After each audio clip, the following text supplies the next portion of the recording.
খুব অল্প সময়ের মধ্যে আমাদের জোটসঙ্গীরা এবং আমাদের অন্য যারা প্রার্থী আছেন তাদের সকলকে মিলে আমরা ৩০০ আসনেই আমাদের প্রার্থী তালিকা আমরা প্রকাশ করব। যে রাজনৈতিক দলগুলো আছেন তারা অবশ্যই রাজনীতির মাঠে তাদের সঙ্গে একটা শক্ত প্রতিযোগিতা হবে। সেই শক্ত প্রতিযোগিতার জন্য আমরা অপেক্ষা করছি। যারা বিশ্ববিদ্যালয় কলেজ পর্যায়ে পড়াশোনা করছেন তারা কিন্তু এনসিপির সঙ্গে তাদের এক ধরনের একাত্মতার জায়গা তারা ঘোষণা করেছেন, সেটা ব্যক্ত করেছেন।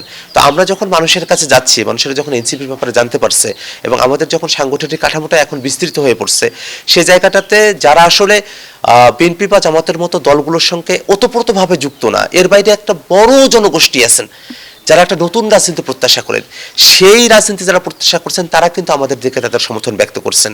এবং অনেকগুলো জায়গাতেই বিএনপি এবং জামাতের তারা পুরনো দল হওয়া সত্ত্বেও তাদের যারা প্রার্থী আছেন তাদের যোগ্যতার তুলনায় জাতীয় নাগরিক পার্টি এনসিপি যাদেরকে মনোনীত করেছে সেই প্রার্থীরা ব্যক্তিগতভাবে যোগ্যতায় তাদের থেকে এগিয়ে রয়েছেন। সেটাও যারা জনগণ আছেন, ভোটার আছেন, তাদেরকে প্রভাবিত করছে।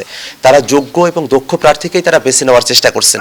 তো বাংলাদেশে একটা তারুণ্যের জোয়ার এবং প্রাজ্ঞতা অভিজ্ঞতাকে সম্মিলনে রেখে আমরা যে নতুন রাজনীতিটা বিনির্মাণ করতে চাই তার প্রতি বাংলাদেশের জনগণের এক ধরনের আগ্রহ, এক ধরনের তাদের প্রতি সমর্থন আমরা খেয়াল করছি এবং আমরা আশাবাদী যে এই সমর্থনের মধ্য দিয়েই সামনের নির্বাচনে জাতীয় নাগরিক পার্টি এনসিপি একটা ভালো অবস্থান তৈরি করতে পারবে বলে আমরা আশাবাদী। ডাবল ধামাকা অফার, ওয়ালটন ল্যাপটপ পাওয়া যাচ্ছে নতুন ছাড়কৃত মূল্যে। কাউনিয়া ৪ এই কাউনিয়া রংপুর ৪ এই কাউনিয়া পীরগাছা আসনে বিএনপির প্রার্থী আছেন, জামাতের প্রার্থী আছেন, তারা তাদের মতো করে তাদের প্রচারণাগুলো চালিয়ে যাচ্ছেন। আমরা আসলে এখানে ফ্যাক্টর বলতে মনে করছি মানুষের কাছে নিজেদেরকে পৌঁছে দেওয়া।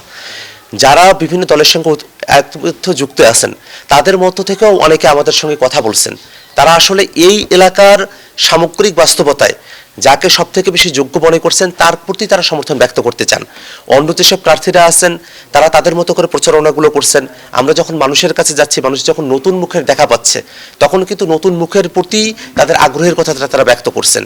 সামগ্রিকভাবে বিএনপি বা জামাত সেই অর্থে তারা সারা দেশে এক ধরনের ফ্যাক্টর, কিন্তু যখন আমি কাউনিয়া পীরগাছায় দেখি তখন আমাদের কাছে ফ্যাক্টর হলো সাধারণ মানুষের কাছে পৌঁছানো। আমরা যত বেশি সাধারণ মানুষের কাছে যেতে পারবো, যত বেশি মানুষেরা আমাদেরকে জানতে পারবেন, তত বেশি আমরা তাদের সমর্থনটা আমাদের দিকে আমরা টানতে পারবো। সেক্ষেত্রে যে রাজনৈতিক দলগুলো আছেন তারা অবশ্যই রাজনীতির মাঠে তাদের সঙ্গে একটা শক্ত প্রতিযোগিতা হবে। সেই শক্ত প্রতিযোগিতার জন্য আমরা অপেক্ষা করছি। কিন্তু যদি একটা লেভেল প্লেইং ফিল্ড এনশিওর হয়, যদি পেশি শক্তির কোনো মহড়া না চলে, যদি মানুষেরা শান্তিমতো ভোট কেন্দ্রে উপস্থিত হতে পারে, তাহলে মানুষেরা অবশ্যই জাতীয় নাগরিক পার্টি এনসিপির দিকেই তাদের সমর্থন ব্যক্ত করবেন। এমন একটা আবহ কাউনিয়া পীরগাছা এই রংপুর ৪ আসনে তৈরি হয়েছে। জাতীয় নাগরিক পার্টি এনসিপি আমরা প্রথম ধাপে ১২৫টি আসনে আমাদের প্রার্থী তালিকা আমরা প্রকাশ করেছি। এখনো পর্যন্ত ১৭৫টি আসন বাকি রয়েছে। সেখানে জাতীয় নাগরিক পার্টি এনসিপির আমাদের যে মনোনয়ন টিম আছে তারা কিন্তু প্রার্থী বাছাইয়ের কাজটা এখনো চলমান রয়েছে। এমন অনেকগুলো আসন রয়েছে যেখানে হয়তো আমাদের ২-৩ জন করে প্রার্থী রয়েছেন। আমরা এক ধরনের জরিপের মধ্য দিয়ে তাদের মধ্য থেকে জানা সব থেকে বেশি সমর্থন পাবেন বলে আমরা মনে করছি, তাদেরকে আমরা আলাদা করে বাছাই করার প্রক্রিয়ার মধ্যে রয়েছি। আবার একই সাথে আমরা গণতান্ত্রিক সংস্কার জোট নামে একটা জোটের সঙ্গে আপনাদের নিজেদের সম্পৃক্ত রয়েছে। এই পার্টি রাষ্ট্রীয় সংস্কার আন্দোলন সেই জোটের সঙ্গে রয়েছেন। তো কিছু আসন আমাদের যারা জোট সঙ্গী আছেন তাদের জন্য আমরা রেখে দেওয়ার একটা আলাপ আমাদের মধ্যে রয়েছে। তো সামগ্রিকভাবে খুব অল্প সময়ের মধ্যে আমাদের জোট সঙ্গীরা এবং আমাদের অন্য যারা প্রার্থী আছেন তাদের সকলকে মিলে আমরা ৩০০ আসনেই আমাদের প্রার্থী তালিকা আমরা প্রকাশ করব।